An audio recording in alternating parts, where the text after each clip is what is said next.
Translation.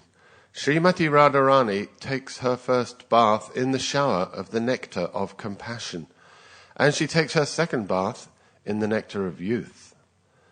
Purport by Srila Prabhupada. Srimati Radharani first smears her body with the paste of Krishna's affection for her. She then takes her bath in the water of mercy. After passing the Pauganda age from 5 to 10 years, Srimati Radharani first appears as mercy. The second bath is taken at noon in the water of Tarunyamrita, or the nectar of youth. This is the actual expression of her new youthfulness.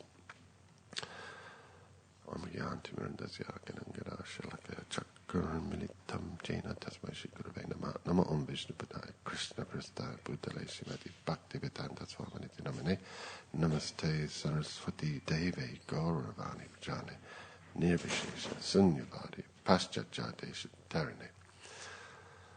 So, as long as no one's expecting me to explain what this means, we're going to be just fine. I'm not going to pontificate grandly on a subject about which I have no knowledge whatsoever, but I'm going to go through some statements from Srila Prabhupada in respect of the position of Srimati Radharani, and I will endeavour to understand them to the best of my power, and I will invite anyone else in the audience here, if they would also like to express their understandings. Perhaps they'll be different from mine, or additional. I may have missed something. The secret here is that we're just trying to focus on what Prabhupada is saying and understand it. And then once we've managed to do that, we can consider our response, which may arise in the shape of questions, doubts, confusions. Plenty of those. Possibly insights. Maybe we get some realization. When we read Prabhupada's books, they inspire us. So these are responses.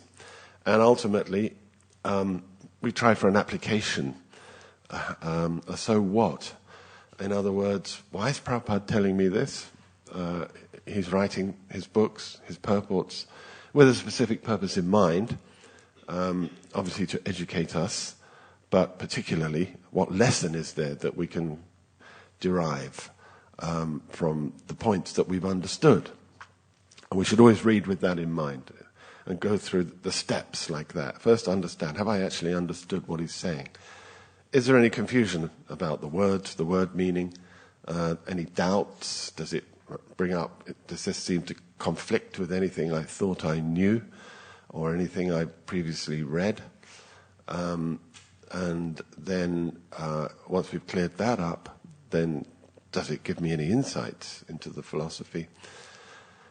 And finally, how can I apply this in my life? What difference does it make to me, having read this?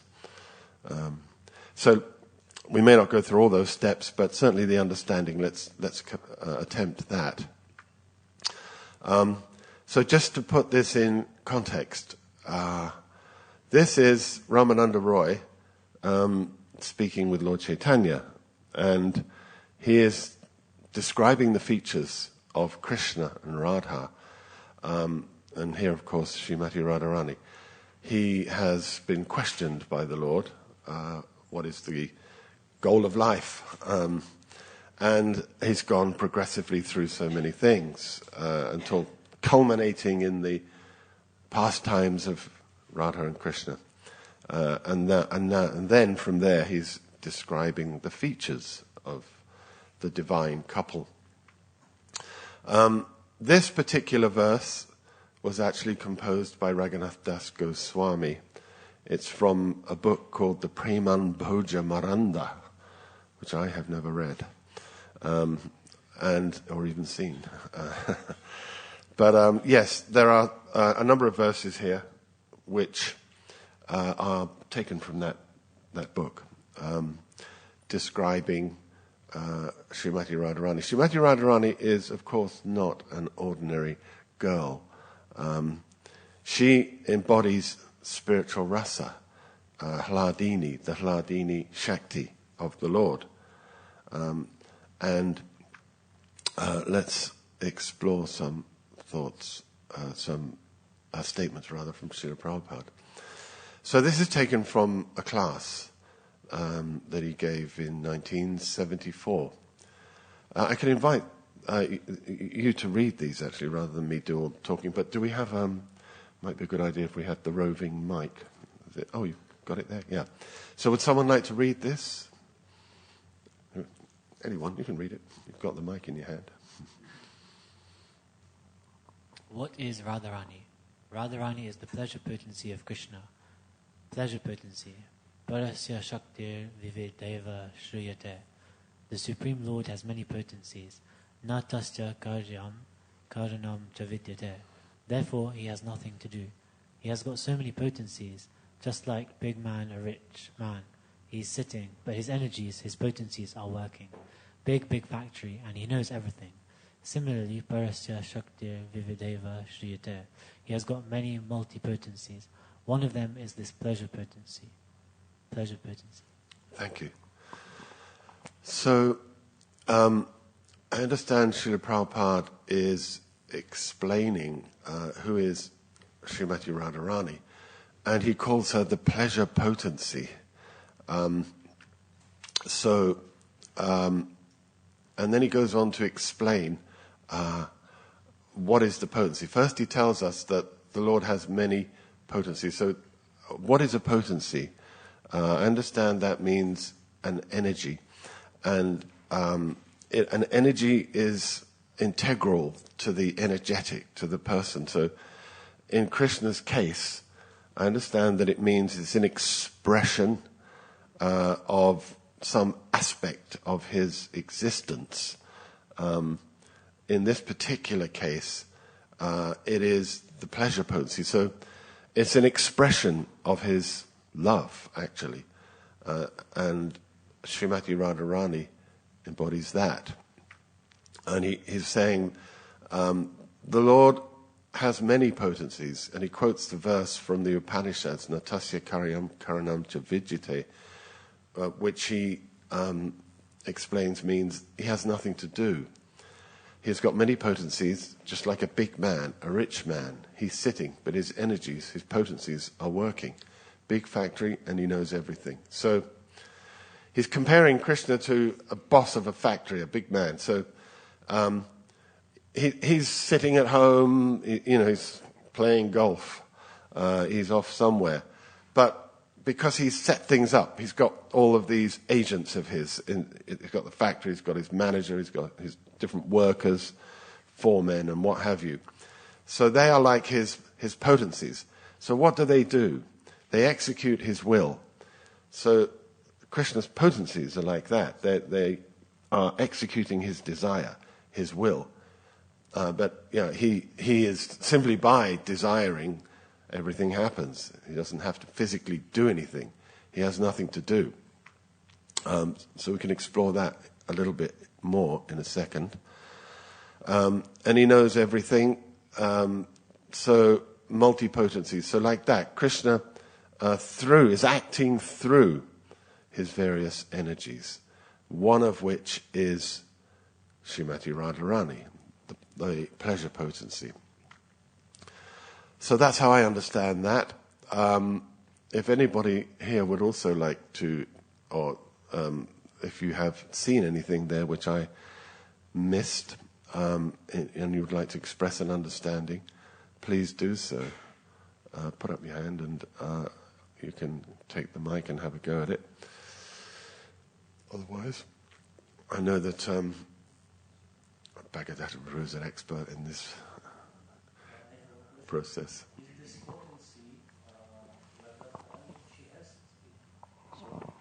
Hare Krishna. Hare Krishna, Prabhuji. What's your name? Eugene. Eugene. Eugene Das. From Thank you Ukraine? Yes. Hare Krishna. Hare Krishna. Krishna Dharma Prabhu. I have a question about freedom of this. Like Radharani, she is head of potency, yes? Like this. So does she has her own can, make it by her own something like build a temple, for example, but with her, like, if the boss saying build the factory, Yeah. so they can do some adjustment for better working if they said. And here for Krishna, how do you think it's? They have some freedom, or they just purely? Okay. So you're understanding that the Radharani is the potency of the Lord. So does that mean, this is a question which is a response really, but that's okay. I mean, maybe we can address it as we go through the class, but the question you're asking is does she have any freedom to act independently? If it's a potency or an energy, is it impelled? Is she impelled to act simply according to the Lord's desire? Yeah. And so, how do you understand potency? You understand that's what it means, that if the Lord has a potency, that potency simply executes His will, His desire. That's how I understand it too. Yeah, that's my understanding of that term. So yeah, Krishna's very great, and it's very hard to understand, but that's my understanding. Thank you. Did anyone have anything else they'd like to do an understanding? Prabhuji, your name? To just kind of get a better understanding. What's your name, Prabhu? Charlie. Charlie. Yeah. Haribol, Charlie. So, Prabhu, you're asking like, can Srimati Radharani kind of act independently from the Lord? Right. Okay. So, like, I guess the analogy of like the sun and the sun rays is like a really good example to use here. So Krishna is like the sun, like the plant, like the star, right? The sun. And Srimati Radharani, being that energy, is the sun rays. So without the sun, there's no sun rays to emanate. But without the sun rays, then there's no enjoyment of the sun, So they're both very enchanting to each other. They can't act independently to one another, like that. Thank you. My question is like. He's asking more, not so much what is she. Yes, she's. You're right. She's like the rays or the energy of the Lord. But his question is does the energy have any free will? Because Srimati Radharani obviously seems to be acting sometimes like against Krishna's desire. She will cause him headaches and that kind of thing. But we'll get into that later. But everything is an expression of his desire or his will. So let's move on and look a bit more at one question that comes up for me on this. Thank you, Charlie. We appreciate that. So one question that comes up for me is, what does it mean he has nothing to do? And I've found this from the Bhagavatam. Would one of the ladies like to read this? We can pass it over to them, the microphone. The Lord has nothing to do. Natasya karyam karnanam chavidyate. Whatever he does is his pastime. The Lord has no duty to perform to oblige anyone. Thank you.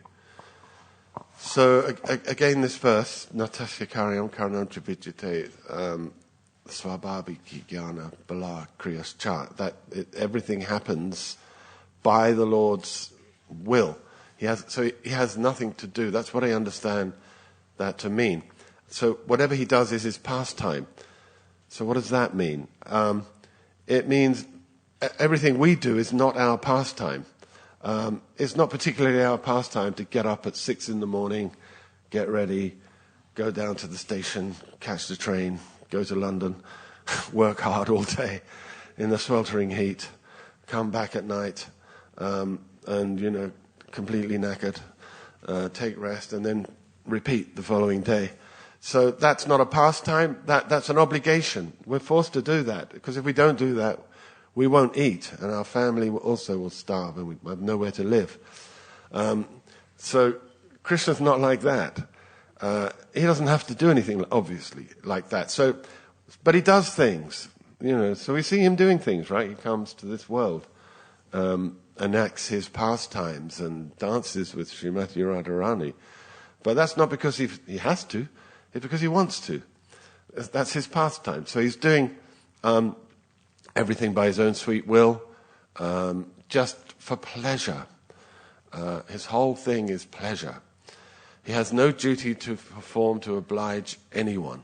So that's explained in the Bhagavad Gita. There's a verse specifically saying that. I'm sure some of you might know that verse. It's in the 3rd chapter, where namang karmani limpanti, name kama pale spriha. So the Lord says in the 3rd chapter of the Gita, he's talking about duty, and he says, I have no duty to perform because I don't desire the results of work like you do, like we desire. We work because we want the result. We need the result. But Krishna's not like that. He's completely self-fulfilled. Again, going back to his energy. His energies are there doing everything. So he has no obligation to work in any way. So that's my understanding of that. I don't know if anyone has any other, maybe one of the ladies or anything else they'd like to add to that. You're very welcome. Jai Shri Radha Gokulananda, Sita Ram Lakshman Hanuman Ki Jai. I can open the curtains. If not, I have some further points on this.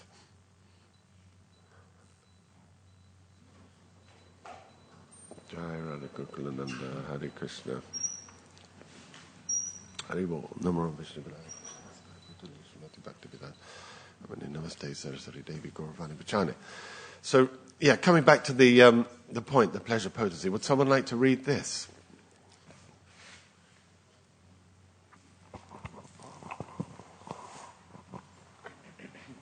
He also wants pleasure. So when Krishna wants, Krishna is Param Brahman. He cannot enjoy anything material. He has to create the source of enjoyment by his own spiritual potency. That is Radharani. So Radharani is described in the Shastra. Radha Krishna Pranaya Vikritir Ladini Shaktir Asmat. That is Krishna's Ladini Shakti. She gives pleasure to Krishna. Thank you. So what I think I'll do is I'll give you the opportunity to understand this first. Would somebody like to attempt that? And remember, just stick to what Prabhupada is saying and what you understand his meaning to be. Any ladies? Pass the microphone. Your name, Mataji? D. D. Yes, D-double-E. Hare Krishna. Hare Krishna, D. Mataji. Hare Bol. So this point says that Krishna cannot enjoy anything material, but in the previous verse we said, Krishna does everything, all pastimes for pleasure. But whereas we always get told, do everything but don't do it for pleasure. But I suppose this paragraph clarifies that, because Krishna's pleasure doesn't come from material things, whereas when we say the word pleasure, we naturally kind of associate it with material pleasures. So that's the kind of, because I was a bit confused, Krishna does it all for pleasure, but we get told, we need to do it, like you quoted the third, in the Bhagavad Gita chapter 3, Krishna tells Arjuna, you need to go fight, but do it without being attached to the outcome, so don't do it for pleasure, essentially. So this verse, to me, this paragraph to me, sort of clarified my question, how Krishna's pleasure is different from the pleasure that we normally associate. Thank you. Yes. So you're saying this is clarifying how Krishna does not enjoy materially like we do. His pleasure is something else. It's spiritual. Yeah. So he doesn't have to enjoy it. He's not attracted to anything material. Anything else? Anyone like to say anything in understanding? Ladies or men? Anyone's welcome.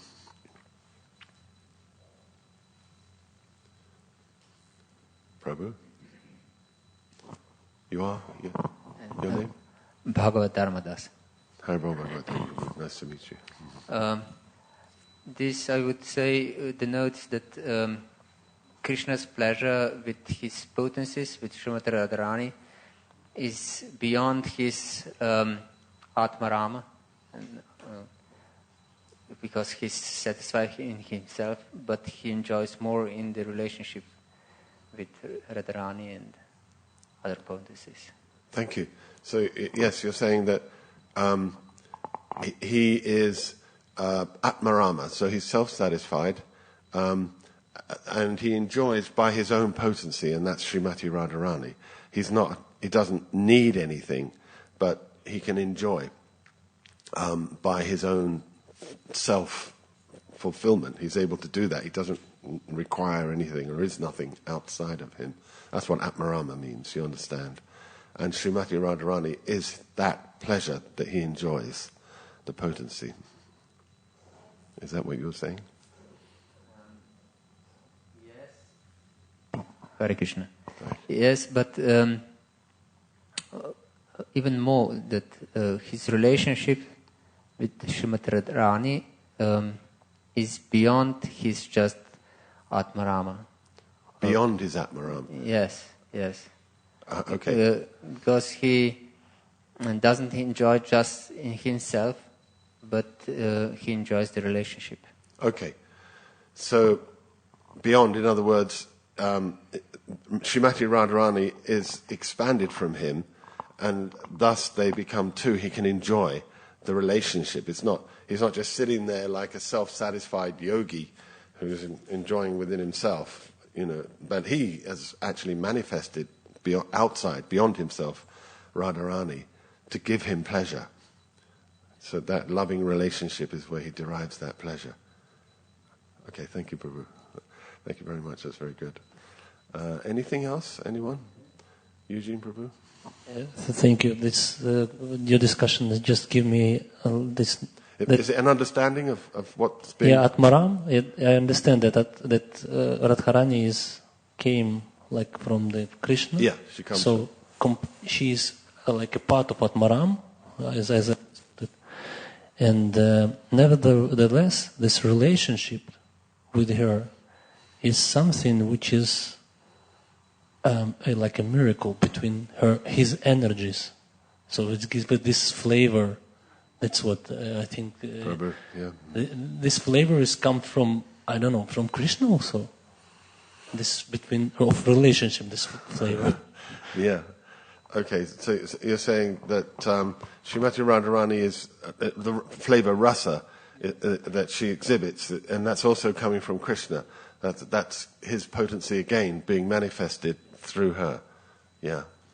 Thank you. I agree. Anyone else? Vrindavan Chandra Prabhu. Nearly forgot your name there. Hare Krishna, Prabhu. I just wanted to comment on the statement that Prabhupada makes there. He has to create the source of enjoyment of his own spiritual potency.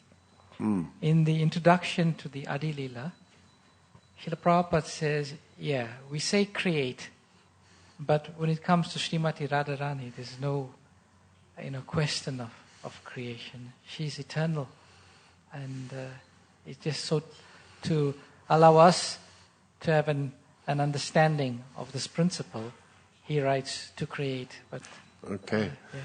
So you're saying that it says here to create. So create means that something's brought into existence. Yes. From non-existence, so to speak. But in the case of Srimati Radharani, she's eternal. Yes. So you understand he's saying this just for our edification, to help us understand that he's the source. In other words, he's the source of Srimati Radharani, but she's also eternal. So going back to Charlie's point about the sun and the rays, they both exist simultaneously, but the sun is the source of the rays. She's eternal. Okay, thank you. Yeah, so thank you, Bro. I also picked up, he wants pleasure. So Anandamaya Abhyasat, Krishna is described as being pleasure-seeking, like us. That's why we want pleasure, because we're particles of him. So he wants to enjoy, but if we want to enjoy, we then have to go to a great deal of endeavor to secure things for our pleasure, especially if we're interested in material enjoyment. Then it's very hard work. But even if we want spiritual enjoyment, as we've discovered, that also entails quite a lot of endeavor. We have to chant our rounds, rise early, perform, sadhana daily, and get, various austerities are required. Today's Ekadashi, so we've got to undergo that fast. But he never has to do anything like that. He's self-sufficient. He cannot enjoy anything material. Cannot understand, he means he doesn't. He's not interested. He's not attracted to it. It's not that he can't do anything if he wants to, but material means to enjoy separately from God. So Krishna's not going to do that, obviously. And he has to, but he doesn't, again, it's like he's not obliged, but he does. He manifests Srimati Radharani. And that verse, Radha Krishna Pranaya Vikriti Hladini Shakti Asmad, and the next word is Ekatmanal, which means that they are one person. Krishna and Radha are one person, and they've eternally separated themselves. And that is Krishna's Hladini Shakti, his own pleasure, manifesting his own love, manifesting in the shape of Srimati Radharani. So, here is another statement from the CC. Someone like to read that? Where's that mic gone? Yeah, whoever got it, someone over there can read it. I had a question on the previous one. Oh, okay. Let's go back to that then, Bhagavata Prabhu. Hare Krishna. Tell me what you understood and what your question is. You know how to do it. What you're responding to. Just say first what you understood. Well, I'm asking question because, I understood that Krishna is independent in his enjoyment. Yeah. And most of us were trying to compare ourselves to Krishna. Yeah. We are dependent fully on external sources for our pleasure, for our enjoyment. Yeah. Whereas Krishna is independent, he creates his own potencies. We enjoy Krishna's potencies. Yeah. We enjoy potencies that are already there and they're given to us. Yeah. But Krishna is independent. He can create his own potency of enjoyment. Yes. And also to the previous statement that there was a question whether Radharani is independent of Krishna. Well, Krishna has created an independent energy. All his energies are also personal. They're personifications. They're not like, because when we speak of energy in terms of material understanding, energies are not persons. Yeah. But in the spiritual world, everything is person. Mm.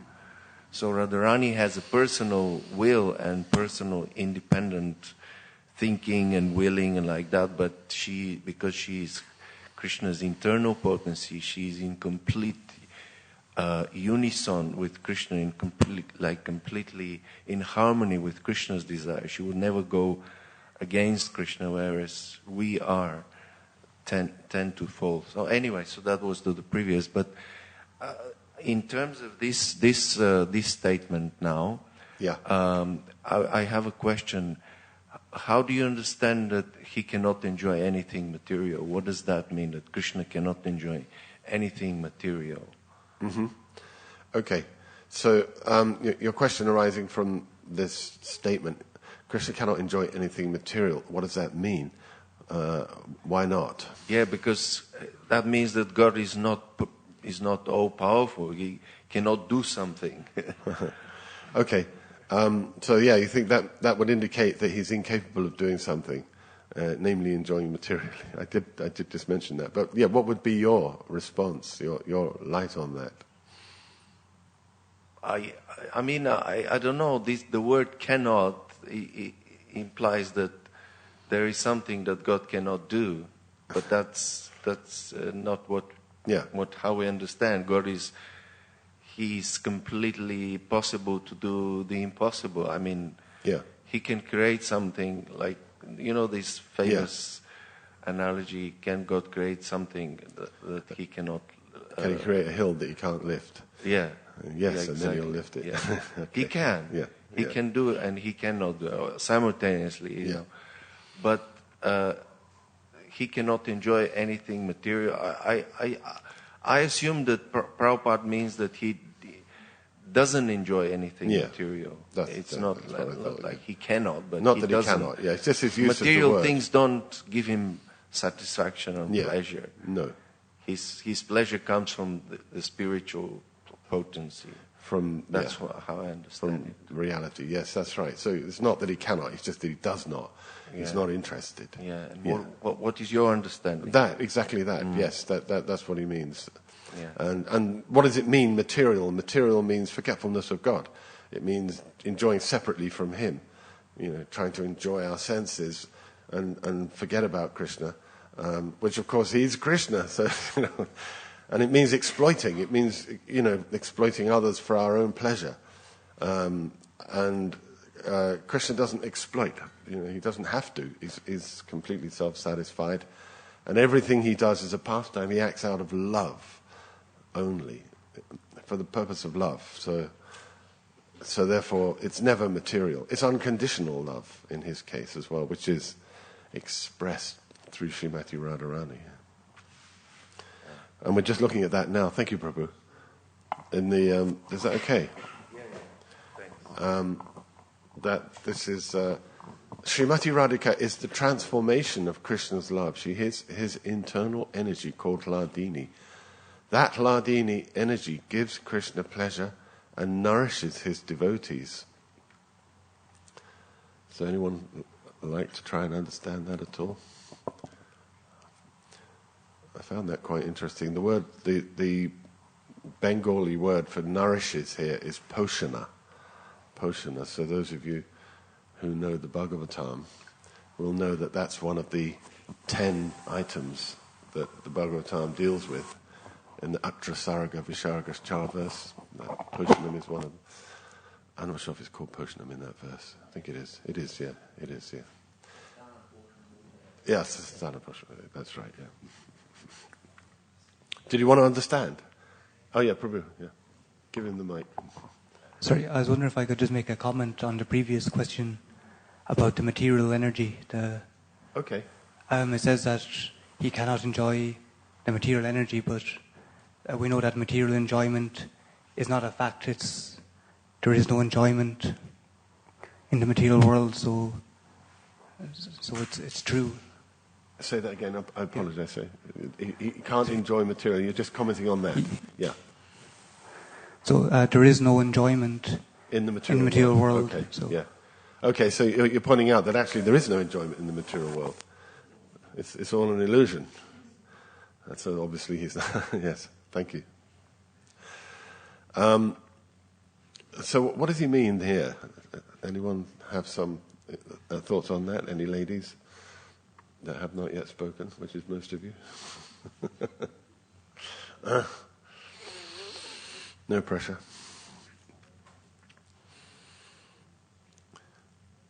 I understood this nourishing to mean inspiring, nourishing. Did you want to say something, Mataji? Oh, please, yeah. Your name again? Turn it on. Hare Krishna. Okay. My name is Iman. Hare Krishna. Hare Krishna. I would try to understand it or explain it as much as, or I was going to try to explain it. All right. I'll take it sentence by sentence. So Srimati Radhika is the transformation of Krishna's love. I would say it goes back to us saying that she is his eternal, his eternal potency, which is the pleasure potency. And the word transformation, that means that she is expressed as one of his qualities, which is love or just very loving, so that she is expressed in that way. Next sentence, she is his internal energy called Hladini. That's what she's called. Yeah. And that Hladini energy gives Krishna pleasure and nourishes his devotees. When I read the last sentence, nourishes his devotees, is what reminded me of Sri Chaitanya Mahaprabhu, that he is both Krishna and Srimati Radharani. That's emanating when emanating with him, and then also that pleasure, that love is also in it's amongst devotees, and of course without loving or acknowledging Srimati Radharani, then how can we acknowledge Krishna? Because she is more, I would say, she is more, I don't know the word for it. Yeah, sweet, and she's more, I want to say she comes before Krishna, because even in Hare Krishna, Hare is Srimati Radharani. More approachable? Yes, more approachable. It's Hare Krishna, Hare is Srimati Radharani. And before you can even get to Krishna, you have to, of course, acknowledge Srimati Radharani. So, thank you. Yeah. So you're pointing out that obviously she's called Ladini, and she is Krishna's love expressed externally, and nourishing, because she's the one whom we approach Krishna through her. As pointed out, we chant Hare Krishna, Radha Krishna, essentially, is what we're doing, asking her if she will connect us with Krishna through his loving service. Yeah. Yes, thank you. Let's have a look. Someone like to read that? The mic's over there. One of the ladies who want to read this? Up there on the big screen. Hare Krishna. Srila Jiva Goswami has elaborately discussed the Ladini potency in his Priti Sandarbha. He says that the Vedas clearly state only devotional service can lead one to the personality of Godhead. Only devotional service can help a devotee meet the Supreme Lord face to face. The Supreme Personality of Godhead is attracted by devotional service, and as such, the ultimate supremacy of Vedic knowledge rests in knowing the science of devotional service. Okay, so what does it all mean to us? This, we're getting down to the point here now. So who can have a go at understanding that? And when we understand, Prabhupada's statements, I find it's helpful to unpack them. Like, for example, devotional service. We always use that term. What does it mean? Only devotional service can lead one to the personality of Godhead, and the ultimate supremacy of Vedic knowledge, etc. So, what do these terms mean? What is Prabhupada trying to say there? What is he telling us? Does anyone like to have a go?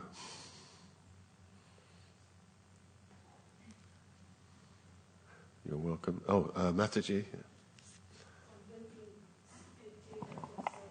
Can be chanting. Krishna Prema, your name? Is it? Sorry. Prema Bhakti, sorry. To my understanding is... Put the mic close to your mouth. Is it turned on?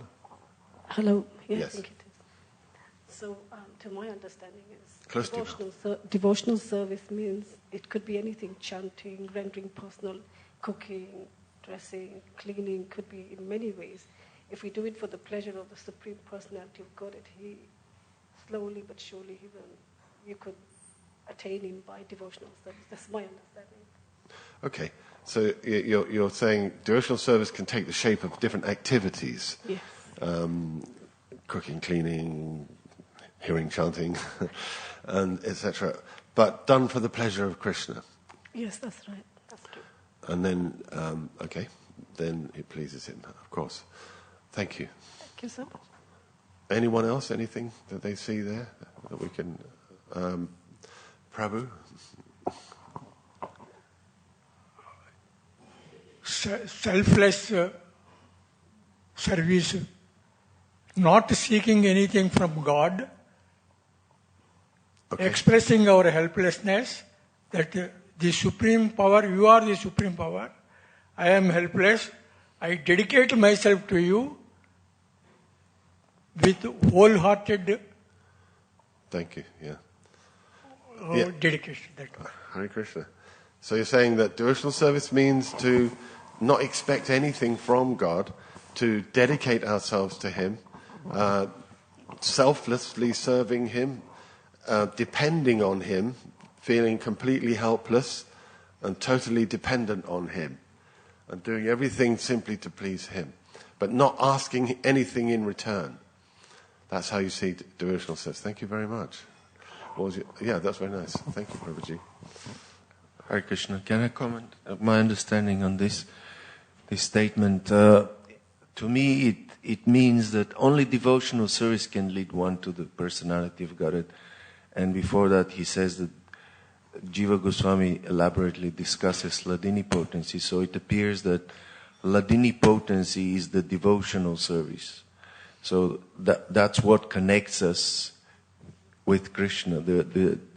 The devotee is connected by the help of Srimati Radharani or Hladini potency, which is devotional service. That's how I understand it. Okay, so you're noting that this is saying that Jiva Goswami has discussed the Hladini potency, and then Srila Prabhupada immediately starts talking about, he quotes him as saying that only devotional service can lead us to Krishna, etc. So that indicates the equivalence of Hladini potency and devotional service. They are basically the same thing. And that's how we attract Krishna. Yeah, thank you. Eugene?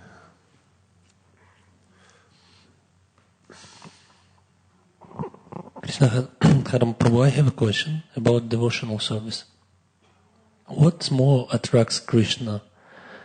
If we create in something or we receive something and we give it to Him as a gift, or we create it from the scratch. As example, this temple belonged to George Harrison. And then he gave it to Prabhupada, to Krishna. And if we create from the scratch for Him, what attracts Krishna's more? Okay, so this is a question you're asking about what is more attractive to Krishna, whether we give or... But before we go to that, that's like a response. Could you tell me what you understand devotional service to mean? In this context, what's he talking about?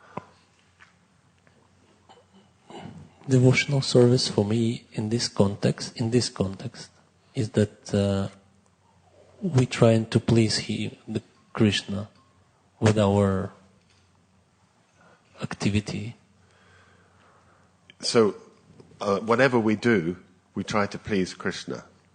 That's how you understand devotional service. Yeah?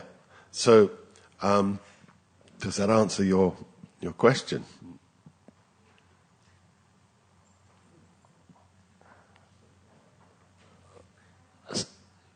You understand the gifts is like when you create. But if you're trying to please Krishna, whatever you do, then He's pleased. So whether you're giving or creating or whatever, the externals are irrelevant, right? Because it's the internal mood of devotion that attracts Krishna, the desire to please Him. Do you remember this story from Bible that the son that came back? The prodigal son? Yeah, I think. Yeah, I don't know. How's that connected to this? It's just because of the taste of devotional service. He was out, and then he come back, and the father create for him like a feast. Right. And this son, he was always with him. So that's what I think is devotional. I'm really wondering if you create something for yourself and then give it to Krishna. Is it for Him the taste is better than you just create for Him directly? This is my... Okay. I don't know. No, okay. I mean, so you're just asking, is there some distinction between the type of service that we're doing, that if we create something and then give it to Him as opposed to... I don't know. Well, my understanding of devotional service means Anyabilasita sunyam jnana kamadyanavritam, that it is devoid of any desire for any selfish thing. Jnana, karma, yoga, mystic powers, liberation, nothing. We simply want to satisfy Krishna. We don't care what happens to us. It's, as long as he's pleased, that's bhakti, as Prabhu was saying just now. And not only that, we feel like we can't do anything without his grace, without his, and that we're totally dependent on him. And this is the point here, that the Hladini potency is bestowed upon us. That's how we please him. I've got the quote. Maybe I should go to that. Let's have a look.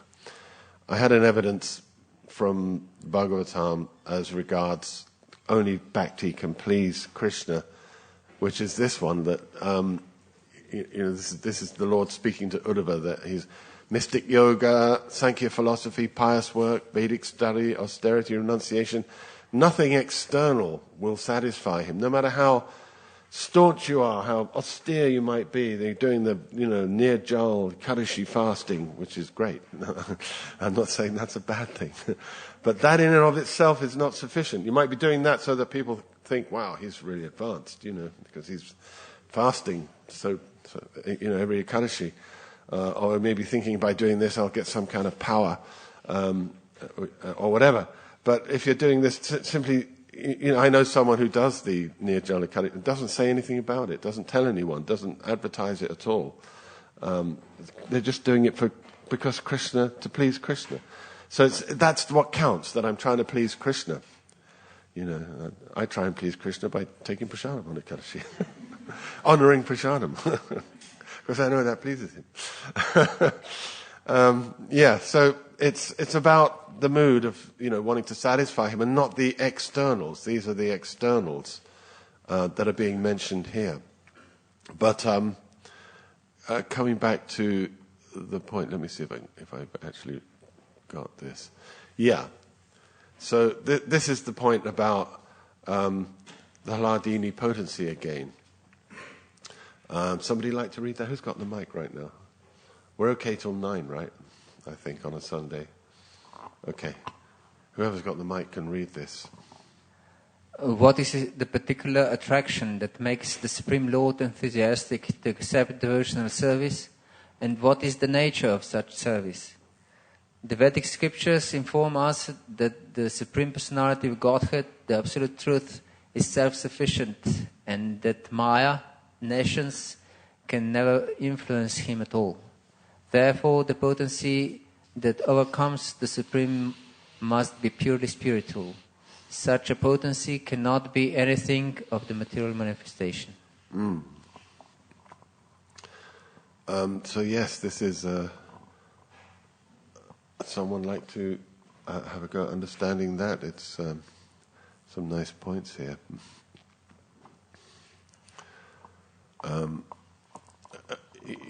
Anyone's hand up? Mataji? D? Yes. Thank you for your enthusiasm. Sorry, I had a question about the previous one, which is a bit linked to this one. So it mentioned in both previous paragraphs that we read that devotional service is the only way to meet the Lord. But where does the guru come into that equation? So can one just perform pure devotional service?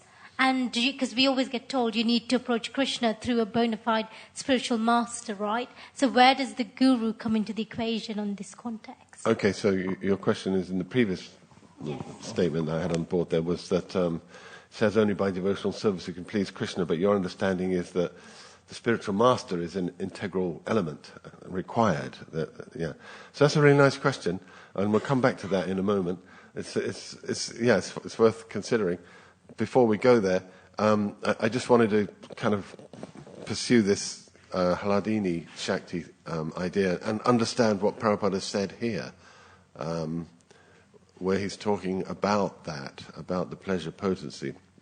So, what is the particular attraction that makes the Supreme Lord enthusiastic to accept devotional service, and what is the nature of such service? So, first of all, we're told that the Lord is self-sufficient, and that Maya, nescience, cannot influence him at all. So I understand from that, again, that the point is that there's nothing you can do, there's nothing external that you can do within this material world that is going to attract him. Just the activity in and of itself. And that gets back to the point we just saw from the 11th canto where he's talking to Uddhava, that nothing, your austerity, your giving me your wealth, your practice of mystic yoga, your knowledge, all of these things, you've fully studied. I know the entire Bhagavad Gita. I knew a devotee many, many years ago who memorized the entire Bhagavad Gita, all 700 verses. He could recite them one after another. And there are many people actually who can do that. But even that alone is not going to please him. Okay, that's great. Actually, this devotee gave up devotional service. He left the movement.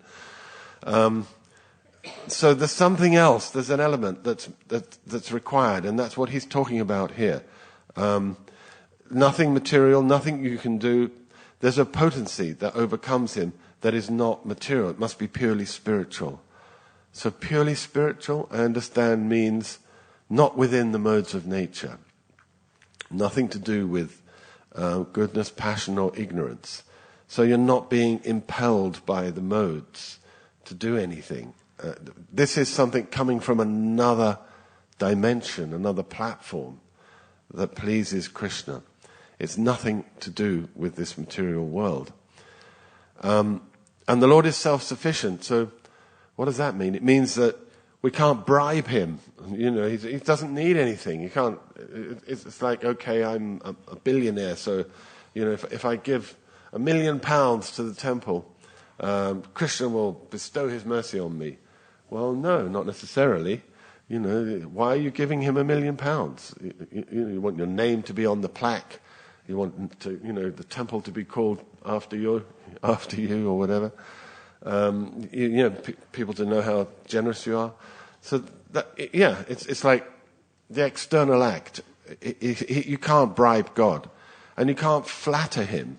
He's self-sufficient. You can praise him, like he's not. It says in the Bhagavatam, he's never influenced like that. He's not, by the prayers or by the calumny, by the insults. These things don't affect him either way.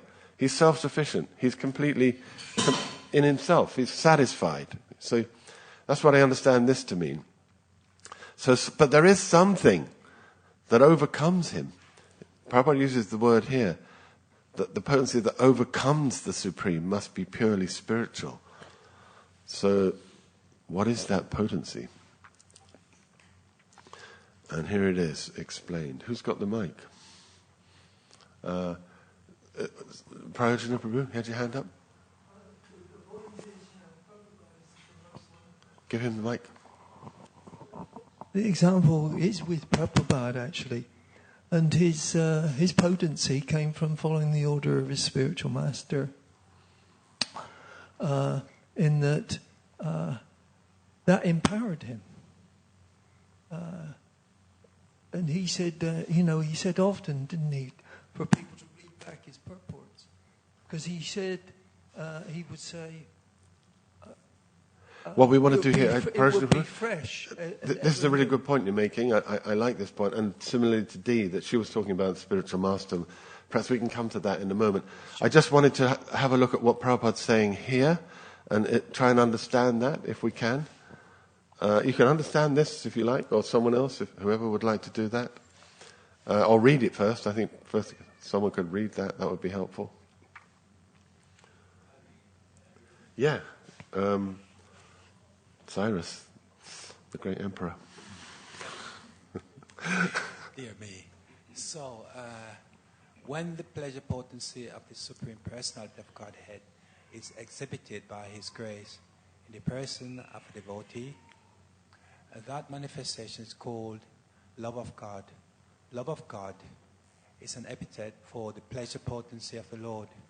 Therefore, devotional service reciprocated between the Lord and His devotee is an exhibition of the transcendental pleasure potency of the Lord. The Ladini potency gives the Lord all transcendental pleasure, and the Lord bestows such a potency upon His pure devotee. Thank you.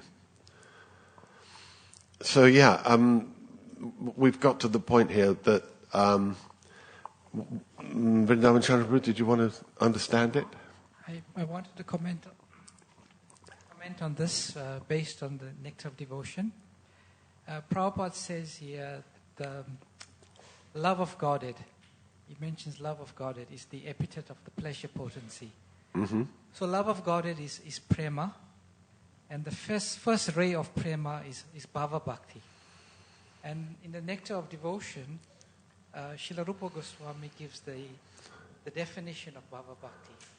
And he says it's the Suddha Sattva Visheshatma. You must know the verse. And he explains in the Nectar of Devotion that this bhava bhakti, or the Shuddha Sattva, Shuddha Sattva is the combination of the Chit and the Ladini potency. So bhakti is never achieved. It is only received. Mm-hmm. So Srila Rupa Goswami explains that to receive the Bhava Bhakti, which is essence, is Shuddha Sattva, it is bestowed upon us. Mm. So this Chit Shakti and Ladini Shakti. So the Chit Shakti is the knowledge potency, and the Ladini potency is the pleasure potency. Mm-hmm. So when the Chit potency and the Ladini potency is received or bestowed upon the devotee, and it comes back to the question about the spiritual master. The spiritual master bestows this, is also called Kripa Shakti, the combination of Chit and Ladini potency. So when that is bestowed upon the devotee, before that point the devotee really cannot understand and know Krishna. But when the devotee receives the Chit potency, the devotee suddenly realizes who Krishna is. And when the devotee receives the Ladini potency, that is what attracts Krishna. Prior to that, Krishna is not attracted to the devotee. So in this verse from the Nectar of Devotion, Srila Rupa Goswami explains, and it's elaborated by Srila Jiva Goswami in the commentary, that this is what the statement means. This statement means that you're saying, and you're comparing it to a statement from Nectar of Devotion, Bhakti-rasamrita Sindhu, that the devotee receives from the Lord the Shuddha Sattva. Shuddha Sattva is the Chit and Ladini potency combined. And when they're bestowed on the devotee, when he attains that Shuddha Sattva, Chit means he understands Krishna, Ladini means that mood of bhava bhakti, of prema, manifests, and that appeal, and that attracts Krishna. Yes, exactly. Yes. So which is what's being said here. Yes. That the Jiva Goswami is saying that we are, by the Lord's grace, we get the Ladini potency bestowed upon us, and then he becomes attracted to our devotional service. Yes, and that the Acharyas explain this Kripa Shakti. Kripa, so that's the which mercy. Is the combination of the Chit and Ladini Shakti. Yeah. That comes from the pure devotee who already has it. Yeah. That's how we receive it. Okay. So we get that through the pure devotee. And that's Kripa Shakti. Yeah. Here it says that the Ladini potency gives the Lord all transcendental pleasure. Thank you, Prabhu. That's very good. Helpful, yeah. The Lord bestows such a potency upon his pure devotee. So, in order to get that, we have to become pure. So, we're running out of time, but I wanted to just briefly speak about some very practical ways by which we can actually do this. And let me just jump to those. Here's the same statement. When Ladini emanates from Krishna and is bestowed upon the living being to attract him, only then does he become a pure lover of God. And then when the Ladini is adulterated by the external material energy that emanates from the living being, it does not attract Krishna. So this is another point about the perversion of love of God. Perverted becomes lust. Of course, that's our current condition. But we haven't really got time to explore that right now. But I did want to just look at a couple of verses from the 11th canto, because as I was kind of preparing this class, it occurred to me that, what can we practically do? the process by which we can begin to awaken this love, because we're trying to achieve pure love for Krishna. So that should surely begin with loving dealings among devotees. And also the point has just been made that we need to get the mercy through the spiritual master, through the pure devotee. So how to do that?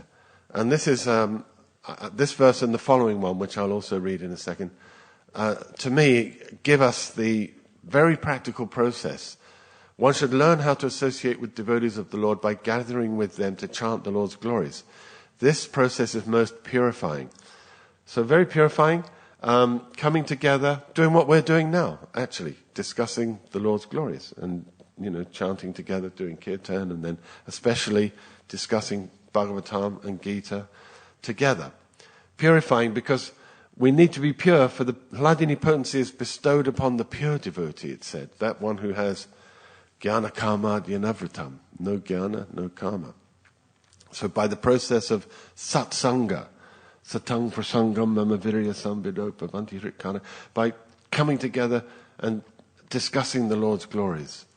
So as devotees thus develop their loving friendship, they feel mutual happiness and satisfaction. And by thus encouraging one another, they can give up sense gratification, the cause of all suffering.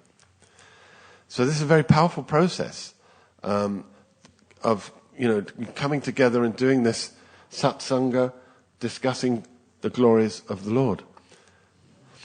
The devotees of the Lord constantly discuss His glories. This is the following verse, among themselves. Thus they constantly remember the Lord and remind one another of His qualities and pastimes. By their devotion to the principles of Bhakti Yoga, the devotees please the Lord, who takes away from them everything inauspicious. Being purified of all impediments, the devotees awaken to pure love of God, and thus, even within this world, their spiritualized bodies exhibit symptoms of transcendental ecstasy, such as haripalation. So to me, this is the practical means by which we can begin to develop our love. Our love must start by manifesting towards each other, towards the Lord's devotees, before we can really approach Him and love Him. Are we doing that? Is our sangha developing? Are we developing this mutual satisfaction and happiness and satisfaction, becoming free of sense gratification, and then ultimately pleasing Krishna, who takes away from us everything inauspicious, and then awakening. So satam prasangam mam virya sambido bhavanti hritkana shanakata tajyoshanam yashyapavagavatmani shraddha rati bhakti anukramishyati.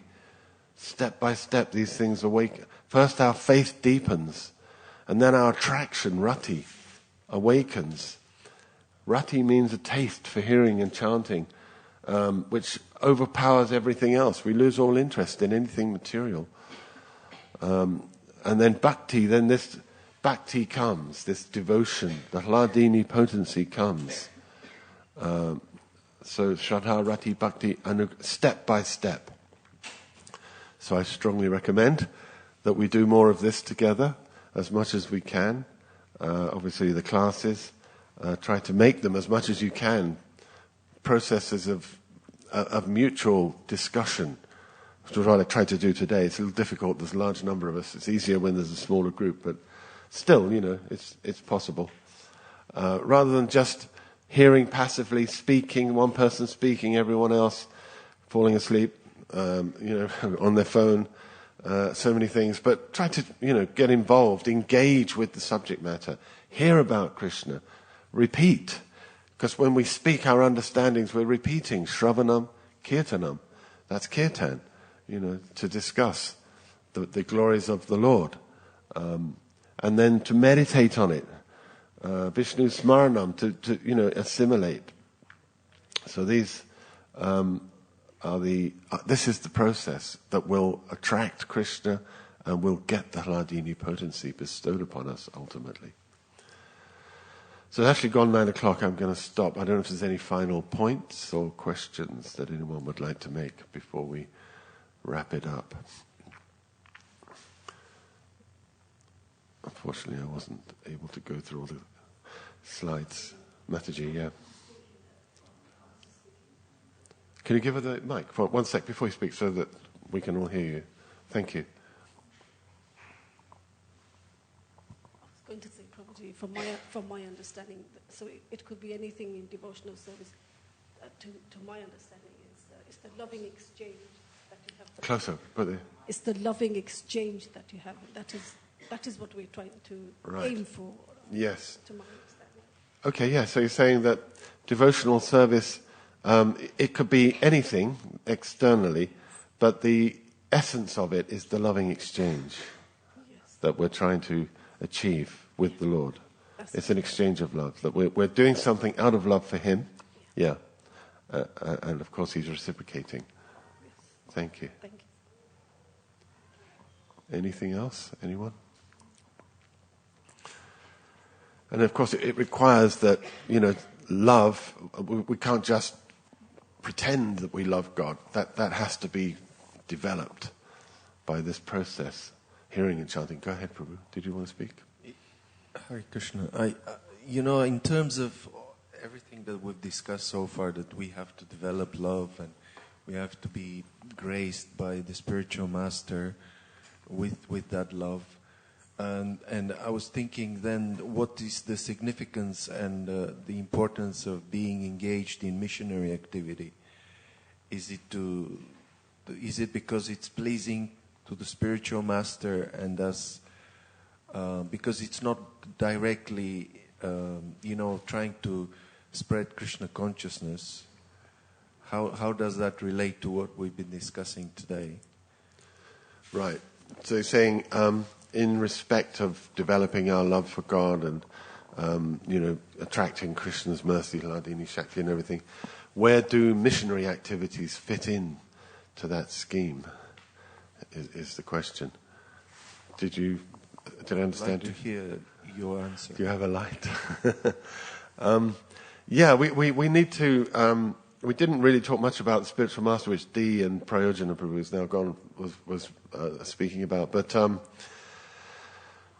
yes, that's also a key part, that we have to satisfy the Guru in order to please Krishna.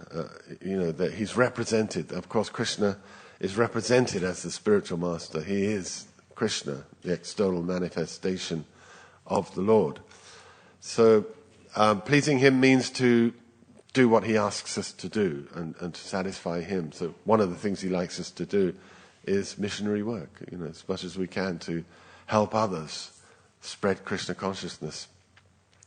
So as long as we're doing it, again, it gets back also to the point that Mataji was just making, that we do it because we want to please him out of love, out of a desire to satisfy, not out of a desire for our own name, fame and glories and adoration.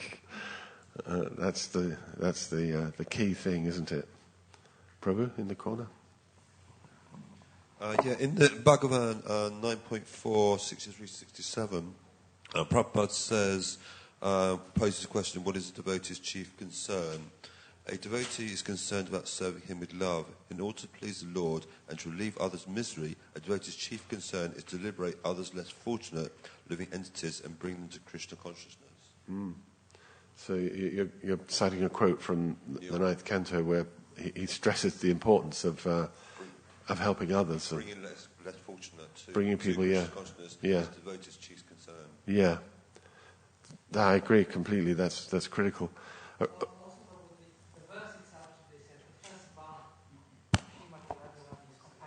Yeah, the nectar of compassion, right? The first path is compassion, and Prabhupada says preaching is the Radharani spirit. Yeah, I have this quote here actually from the Nectar of Devotion, where Prabhupada says that instead of offering obeisances to Krishna, devotees offer them to his compassionate nature. And that is, he's very difficult to approach directly, but taking advantage of his compassionate nature, which is represented by Radharani. Always pray to Radharani for Krishna's compassion. But I just want to make one quick point about the preaching, which is obviously, very pleasing to the spiritual master, and but not to neglect our own development. You can't give someone something you don't have. We ourselves have to be exemplars of the philosophy we're preaching, and be experiencing something that we can then be powerful in influencing others. Like I was hearing just recently, Prabhupada was talking about his books, and he's saying that, are you reading my books, or are you just selling them? If someone buys the book and then they ask you, well, what's in the book? Well, I don't know. I just sell them, so they're for you to read. That's not so great. We ourselves have to be assimilating as best we can and understanding and realizing, and especially trying our best to understand it.